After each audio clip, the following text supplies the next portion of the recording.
İyi günler arkadaşlar. Bu dersimizin konusu Microsoft Word'de şekiller ve çizim. Bilgisayarımızda kurulu bulunan işletim sistemimiz Türkçe Windows 7. Word sürümümüz ise Türkçe Word 2010. Şu şekilde imlecimizin ucunda parlayan mavi bir yıldız sıçanımızın sağ tuşuna tıkladığımızı belirtiyor. Şu şekilde imlecimizin ucunda parlayan kırmızı bir yıldız ise sıçanımızın sol tuşuna tıkladığımızı belirtiyor. Şimdi yazımıza küçük resim eklemeyi görelim. Küçük resim eklemek için imlecimizi burada sekmelerden ekle sekmesine tıklıyoruz. Ondan sonra şurada küçük resim düğmesine tıklıyoruz ve bize küçük resim penceresi burada açılıyor. Küçük resimler burada olmayabilir. Yok ise, eğer burada yoksa internete bağlanarak çevrim içi olarak internetten almamız gerek bu küçük resimleri. Şimdi şu küçük resimlerden seçelim bir tanesini.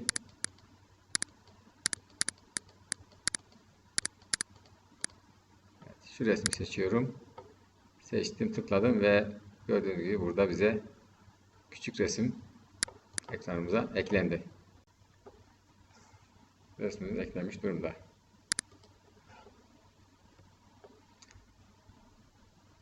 İmlecimizi belgemize eklediğimiz resmin üzerine götürüp tıklayarak şu şekilde tıkladığımız zaman bu şekilde bir boyutlandırma penceresi açılıyor bize. Bu boyutlandırma penceresinin tutacak noktaları var, gördüğünüz gibi tutamak noktaları. Bu tutamak noktalarına götürüp imleci tıklayıp istediğimiz yere çekerek resmi büyütüp küçültebiliriz şu şekilde. Enine büyütüp küçültebiliriz veya boyuna büyütüp küçültebiliriz. Şuraya tıklayarak işte hem enine hem boyuna oranı bozmadan, en boy oranı bozmadan büyütüp küçültebiliyoruz. Gördüğünüz gibi. Ayrıca şuradaki yeşil tutamak noktası var. Buraya geldiğimiz zaman imleci buraya getirip tıklayarak resmi döndürebiliriz. Bakın döndürebiliyoruz. Bu yeşil tutamak noktasında tıklayıp çevirerek döndürebiliyoruz. İmleci resmimizin ortasına götürüp tıkladığımız zaman ise resmi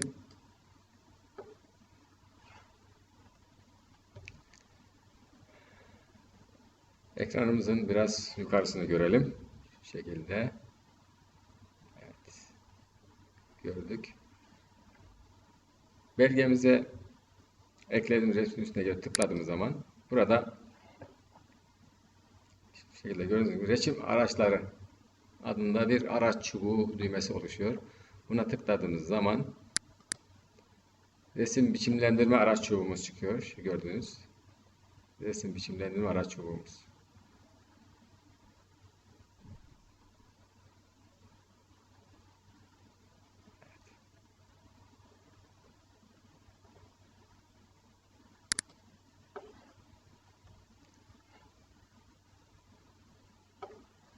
Şimdi resmimizi düzeltelim. Evet, yatay konuma getirdik, düzgün konuma.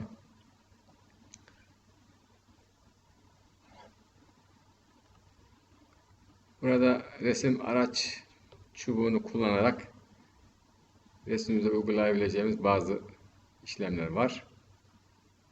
Onlardan bir tanesi de resmi kırpmak. Resmi kırpmak için imlecimi çizim araç çubuğuna götürüyorum. Çizim araç çubuğunu seçiyorum. Sonra imlecimi, tabi önce resim seçilmiş olması gerekiyor. Sonra imlecimi götürüyorum. Burada resim araç çubuğunda kırp düğmesi var. Buraya tıklıyorum.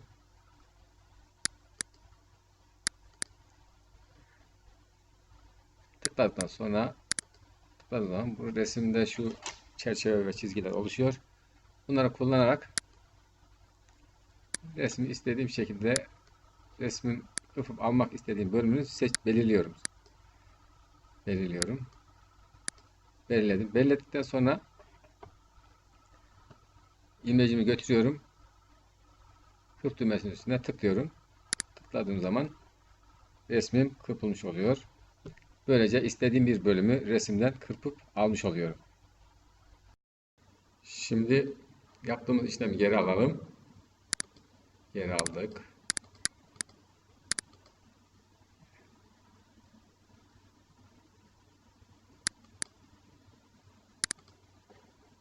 Geri aldık. Ve başka işlemler uygulayalım. Şimdi resmimizi sağa sola 90 derece döndürmeyi görelim. Bunun için geliyoruz resim araç çubuğundan. Resim araç çubuğuna gelip şurada şu düğmeye tıklıyoruz. Burada bir menü açılıyor. Gördüğünüz gibi menüde sağa 90 derece döndür seçeneği var. Buna tıklarsam gördüğünüz gibi resmimiz, tıkladım. Resmimiz sağa 90 derece dönmüş durumda. Şimdi bunu geri alıyorum. Geri aldım. Geliyorum şimdi. Yine aynı düğmeye tıklıyorum. Sola 90 derece tıklıyorum. Gördüğünüz gibi resmimiz sola 90 derece dönmüş durumda.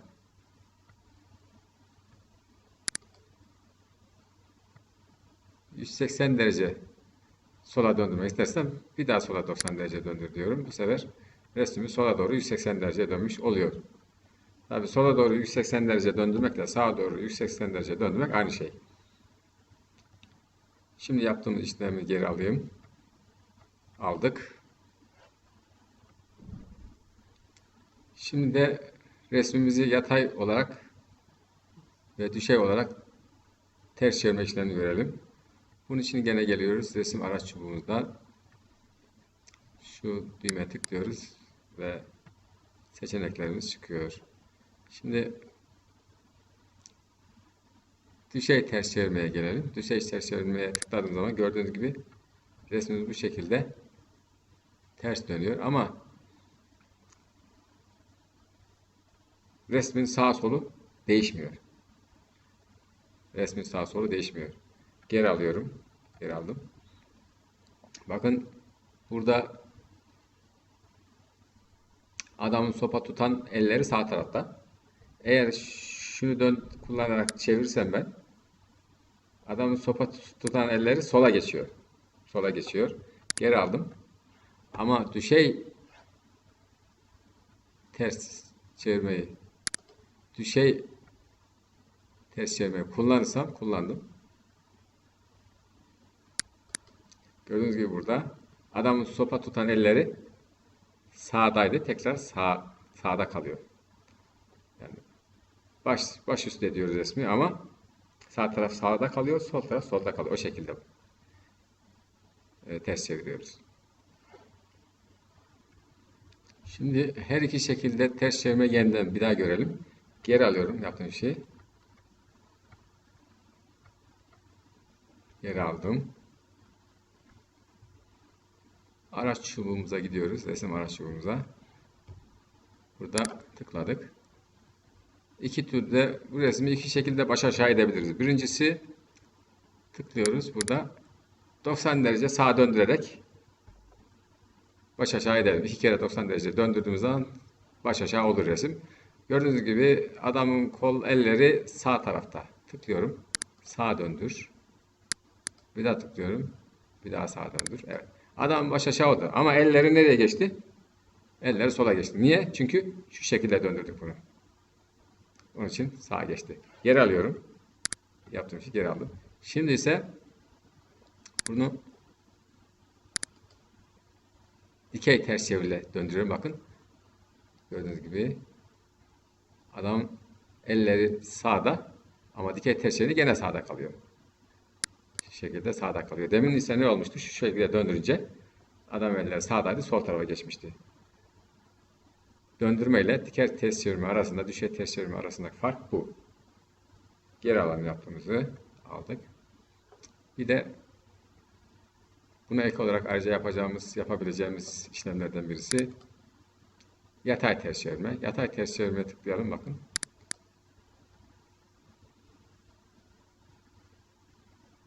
Yatay olarak ters çeviriyoruz resmi. Adam eli soldaydı, adam eli sol tarafa geçiyor. Yatay olarak ters çeviriyoruz. Daha doğrusu eviriyoruz da diyebiliriz buna. Geri alıyorum yaptığım işlemi.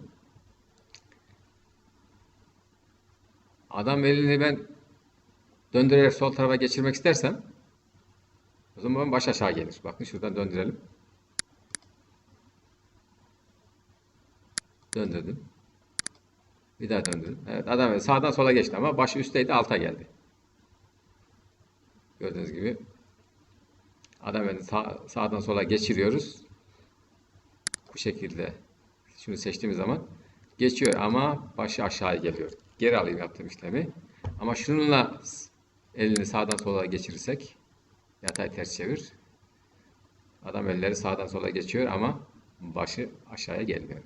İkisi arasındaki fark bu. Eğer resmimizi hassas bir şekilde döndürmek istersek resmimizi seçiyoruz. Buradan resim araç çubuğuna tıklıyoruz. Buradan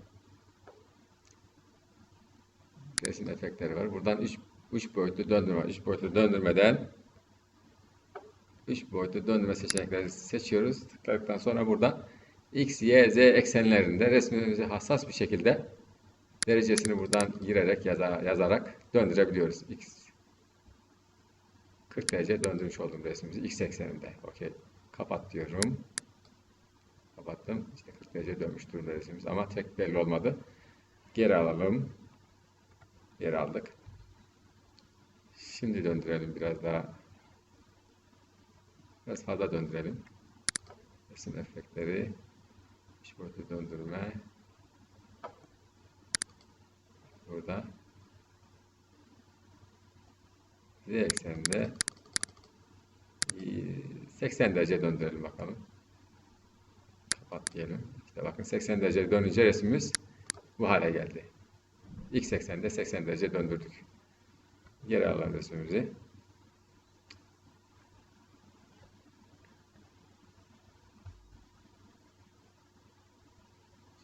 Şimdi de diğer eksenlere döndürüp görelim.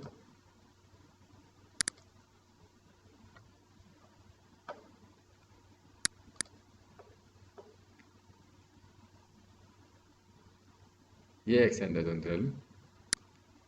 Y ekseninde 60 derece döndürelim. Y ekseninde 60 derece döndürünce resmimiz bu hale geldi. Geri alıyoruz. Dönmediği zaman bu şekilde oluyor resmimiz. Resmimizin kenarına çizgi de koyabiliriz. Çizgi koymak için resmimizi tıklıyoruz. Şurada biçim araç çubuğuna tıklıyoruz. Resim araç çubuğuna. Burada resim kenarlığı adında bir düğme var, menü var. Tıkladığımız zaman şu menü açılıyor. Açıldı. Burada rengi seçiyoruz önce. Rengi kırmızı olarak seçtik. Daha sonra çizginin kalınlığını seçiyoruz. Ne şekilde, ne kalınlıkta olsun, şu kalınlıkta olsun diyelim. Ondan sonra çizginin şeklini seçiyoruz. Bu şekillerin hangi şekilde olsun çizgi? Şu şekilde olsun veya şu şekilde olsun diyebiliriz dedik. Evet. Resmimizin kenarına bu şekilde bir çizgi koymuş olduk. İstersek resmimiz ayrıca burada resim araç çubuğunda bulunan hazır stillerden birisini de verebiliriz. Bunu yapmak için geliyoruz. Şurada evet. Resim stillerimiz var. İmlecimi götürdüğümüz zaman üstüne durdurduğumuz zaman bakın verilecek stil burada görünüyor. Burada değişik stiller var. Bunlardan birisini resmimize verebiliriz. Hangisini istersek. Bu şekilde.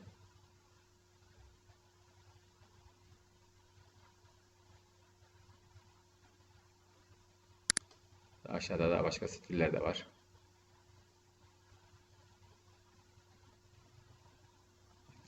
Şöyle bir stil verebiliriz resmimize işte gördüğünüz gibi. Bunlardan başka Resmimize daha başka değişik özellikler de verebiliriz. Bunun için resmimizi tıklayıp üzerine şu resmini seçiyoruz ve şu resim araç çubuğu açılıyor.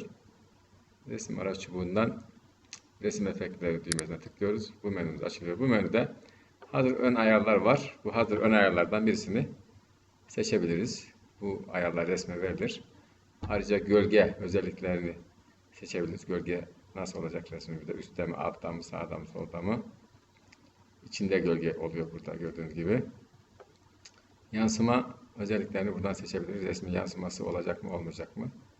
Parlama özelliklerini bu şekilde buradan seçebiliriz. Kenarlar nasıl olacak? Yumuşak kenarları buradan seçebiliriz. Eğimini buradan seçebiliriz. Resmin eğimi ne şekilde olacak? 3 boyutlu döndürmeyi de burada hazır döndürme açılar var. Bunlardan birisini hazır olarak seçebiliriz.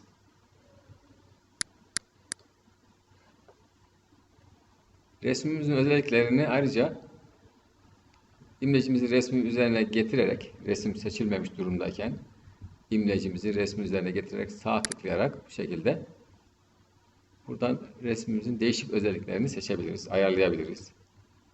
Gördüğünüz gibi.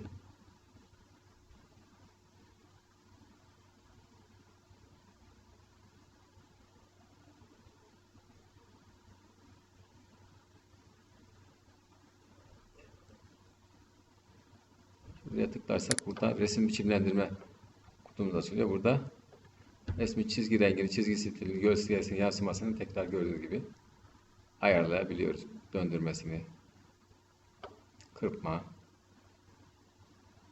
metin kutusu olacak mı, olmayacak mı? Bunların hepsini ayarlayabiliyoruz. Bunu kapatalım.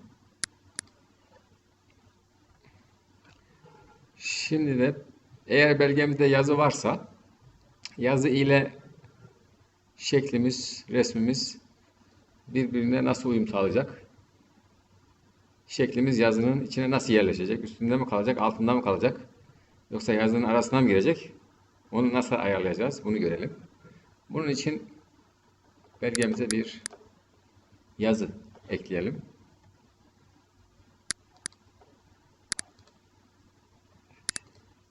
Evet, yazıyı ekledik belgemize.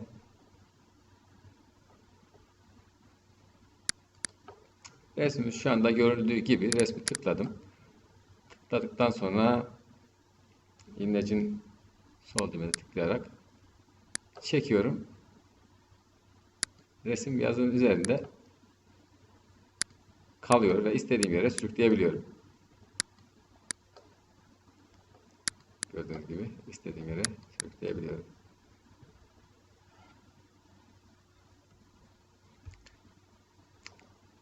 Resmin yazının neresine yerleşeceğini ayarlamak için imlecimi getiriyorum. Resmin üzerine sağ tıklıyorum. Burada aşağıda metni kaydır diye bir seçenek var, düğme var. Oraya tıklıyorum. Orada değişik seçenekler var. Bunlardan birisini seçeceğim. Metinle aynı hizaya ediyorum. Metinle aynı hizaya tıklarsam, seçersem tıkladım. Burada benim resmim yazının bir harfi gibi, bir karakteri gibi davranır. Üstüne tıklayıp yazının arasında herhangi bir yere bıraktığım zaman oraya bir karakter gibi yerleşir. Resim karakter gibi yerleşti. Karakter gibi yerleşmesi ne demek? Şu demek. Yani buraya şu satırda yer alıyor resim şimdi. Resim şu satırın içine, şu satırın arasında yerleşmiş durumda. Karakterin içine, ortasına harfler yazdığım zaman harfler kayar. Harflerle birlikte resim de kayacaktır. Bakın görüyorsunuz resim de kayıyor.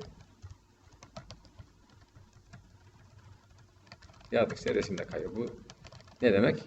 Benim yazım resim içinde bir karakter gibi, bir harf gibi yer alıyor demek. Şuradan bir takım satırları sildiğim zaman yazı yukarı kayar, benim resim de yukarı kayar. Bakın. Siliyorum. Yazı yukarı kaydı, benim resim de yukarı kaydı. Geri alıyorum yaptığımı. Bundan başka resmimi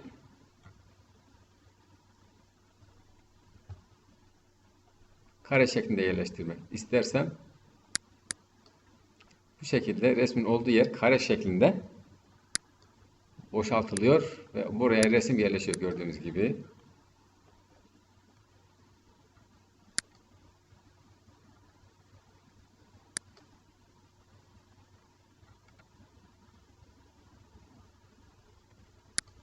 Resim çektiğim zaman resmin olduğu yer gittiği yer kare şeklinde boşaltılıyor ve oraya resim yerleşiyor. Bu şekilde. Şimdi değişik bir yerleştirme şekli görelim. Sağ tıklayalım. Tıkladık. Burada metin kaydır seçeneklerin içinden sıkı diyelim. Sıkıyı seçersek ne olur? Sıkı seçtiğimiz zaman ise şeklimizin çevresini yazımı sıkı bir şekilde sarar. Tabii şeklimiz burada dikdörtgen şeklinde bir alan kapladığı için kare şeklinde yerleştirme ile sıkı biçimde yerleştirme arasında farkı biz burada göremiyoruz. Daha sonra şekiller çizdiğimiz zaman şekilleri sıkı biçimde yerleştirdiğimiz zaman orada farkı göreceğiz. Şimdi resmimizi metnin önüne getirelim. Onu nasıl yapacağız? Sağ tıklıyoruz.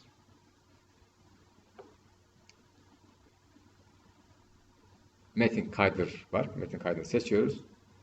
Burada metnin önüne dediğimiz zaman metnin önüne geliyor. Peki metnin arkasına nasıl yerleştireceğiz? Onu görelim. Sağ tıklıyoruz. Tekrar metin kaydıra geldik.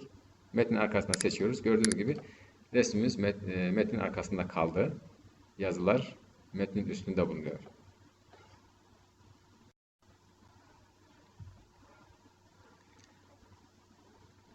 İstersek belgemize bilgisayarımızdan da bir resim ekleyebiliriz. Bilgisayarımızda sabit diskimizde bulunan bir resmi ekleyebiliriz. Örnek olarak ekle diyelim. Resim. Şuradan örnek resimler var. Bunlardan bir tanesini ekleyelim. Şunu ekleyelim.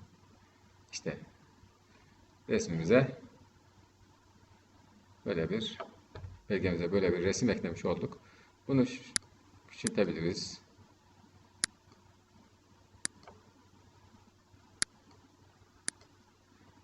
Şu anda metinle aynı hizada. Yani metin kaydıkça bu da kayar gördüğünüz gibi. Metine bir şey yazdıkça bu da kayıyor. Bunu metnin üzerine getirebiliriz. Sağ tıklayıp metni kaydır nereye? Metnin önüne. Evet, önüne getirdik. Şimdi artık istediğimiz yere çekip götürebiliriz bunu. Ayrıca buraya eklediğimiz, yerleştirdiğimiz resimleri kopyalayabiliriz. Kopyalamak için iki yöntem var. Birisi CTRL tuşuna basıp tutarak sıçranın sol tuşuna basıp bunu çektik. Buraya bıraktık ve gördüğünüz gibi resmimiz kopyalandı. Başka bir yol ise sağ tıklayıp buradan kopyalama seçeneğini seçmek ve gelip sağ tıklayıp tekrar yapıştır seçeneğini seçtik. Resmimiz kopyalanmış oldu işte. Gördüğünüz gibi resmimiz 3 tane oldu. Bu şekilde kopyalayabiliriz. Boyutlarını küçültebiliriz, büyütebiliriz. İstersek belgemize yerleştirdiğimiz resimlere şekil yazısı ve numarası da ekleyebiliriz. Resim yazısı ve numarası da ekleyebiliriz. Bunu yapmak için geliyoruz. İmlecimizi getiriyoruz. Resmin üzerine sağ tıklıyoruz. Burada resim yazısı ekle seçeneği var. Bunu seçiyoruz. Seçtikten sonra etiket var. Sabit etiket bu. Şekil mi olacak yoksa denklem mi? İşte neyse denklemse denklem yazısı çıkar buraya. Eğer şekili seçersek şekil yazısı çıkar. Şekili seçelim. Tamam diyelim. Çektik. Buraya şekil bir resmin altına resim yazısı olarak eklendi. Resim numarası olarak eklendi. İstersek şekil yerine başka yazılar da çıkartabiliriz buraya. Bunu yapmak için geri alıyoruz. Yaptığımız şeyi yaptık. Geri aldık. Geldik. Resmin üzerine sağ tıkladık. Ve resim yazısı ekleyi seçtik. Şimdi burada etiketimiz şekil. Bakarsak burada 3 seçenek var bize. Başka seçenek yok. Biz bunlardan başka bir şey istiyorsak ne yapacağız? O zaman yeni etiket ekleyeceğiz. Etiket ne? Örnek olarak etiket yerine Manas kullanacağım. Okey dedim. Tamam dedim. Şimdi Manas 1. Burada bakın. Manas da bunun arasında eklemiş oldu. Manas'ı seçeceğiz ve Manas 1 olarak ekleyecek. Tamam dedim. Gördüğünüz gibi resim numarası ve etiketi olarak Manas 1 eklendi resmin altına. Şimdi belgemize Word'de bulunan hazır şekillerden bir tanesini ekleyelim. Hazır şekilleri eklemeyi görelim. Yukarıda sekmelerin içinde ekleyi seçiyorum. Ekle sekmesini seçtikten sonra burada şekiller var. Şekiller menüsüne tıklıyorum. Şekiller açıldı. Şekiller içinden bir tanesini seçeceğim. Ve belgeme ekleyeceğim. Şunu seçelim. Ve gelelim şuraya.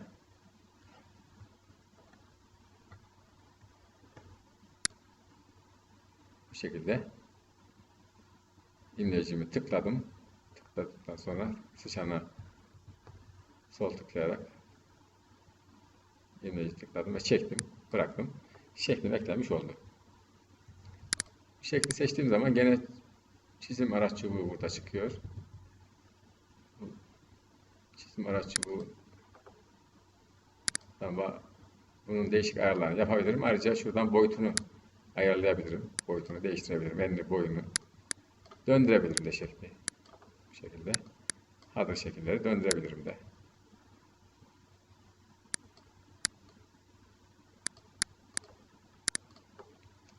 Bunun dış hat rengini seçebilirim. Kırmızı olsun diyebilirim. Şöyle. Buradan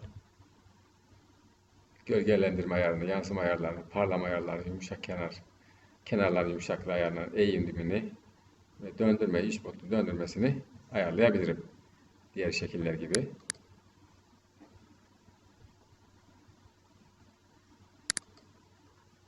Bir şekil daha ekleyelim. Ekle, şekiller,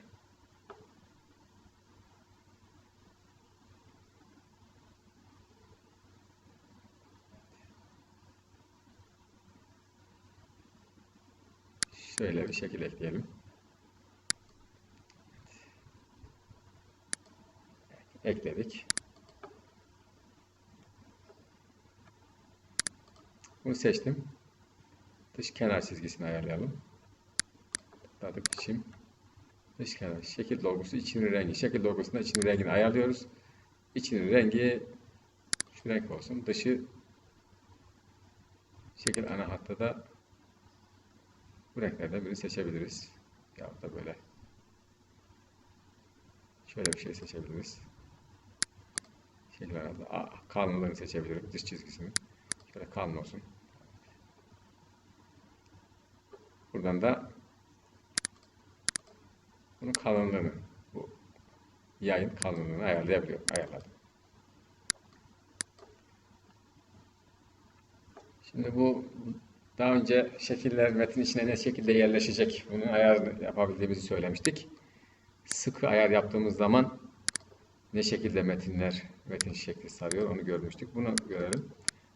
Kare şeklinde şurada metni kaydet özelliği var. Buradan kare şeklinde metin bunu sarsın dedim. Gördüğünüz gibi metin kare şeklinde açılıyor. Bunun olduğu yerdeki metin kare şeklinde açılıyor ve buna yer açıyor gördüğünüz gibi. Sıkı sarsın diyelim bakalım nasıl olacak görelim. Metni kaydır sıkı. Görelim. Biraz döndürelim. Döndürelim.